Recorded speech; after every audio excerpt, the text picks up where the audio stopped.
My name's Zeo, and welcome once again to another Coffee with Zeo. If you're brand new here, this is a more freeform, unscripted, podcasty sort of thing that we like to do on this channel about this time each month.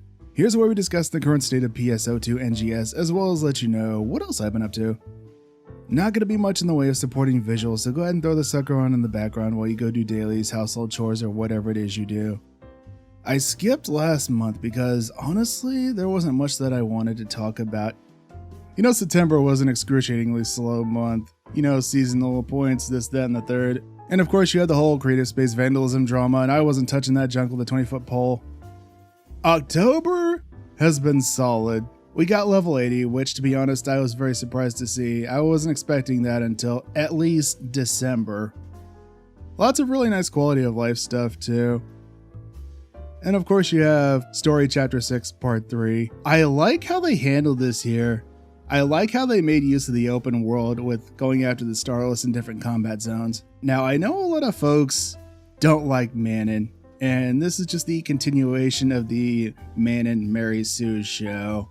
Personally, I don't mind her all that much, but I wish they'd put more focus on Aina. Put more focus on Aina and her growth as a person, and now in her new role as an instructor. Instructor at 15 years old? Yeesh. I mean, I get it, considering what kind of pedigree she comes from. So now onto the crux of this video. Why did I give it this title? Well, I got to thinking the other day, what would a possible NGS successor look like? You know, let's just call it PSO3. So, what would be my wish list for a possible PSO3? Well, for one thing, get rid of the whole free-to-play thing. Make it buy-to-play. Sure, you can play for free, but you have to buy the game. The free-to-play folks would obviously have some restrictions, but don't make them so crippling to where they feel obligated to pay. And then the ones that do pay have access to features like extended inventory, material storage, and what have you.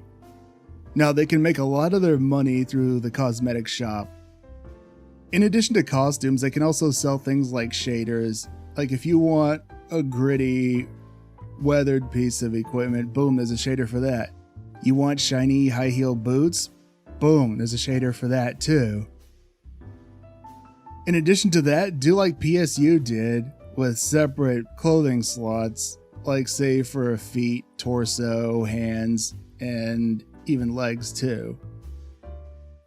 That would offer more customizability in terms of character's appearance. Number 2, get rid of Game Guard. Just tell End Protect to kick rocks. It hasn't worked for the past 20 years, what makes them think it's working now? And don't say Welbia either, that's way, way worse. There are far better anti-cheat solutions out there if that's such an issue. Number 3, take everything they learned from base PSO2 and NGS's combat systems and improve on those. Really drill down on what worked and what didn't work for both games and go from there. Make gearing up more enjoyable. Give us more weapons and armor that change our rotations and playstyles. Don't be afraid to break the mold. Give us gear and skills that make it so that no two hunters play exactly the same way. Sure, the math heads are going to suss out what's the best of the best of the best, but make it so that just about every possible combination is at least viable.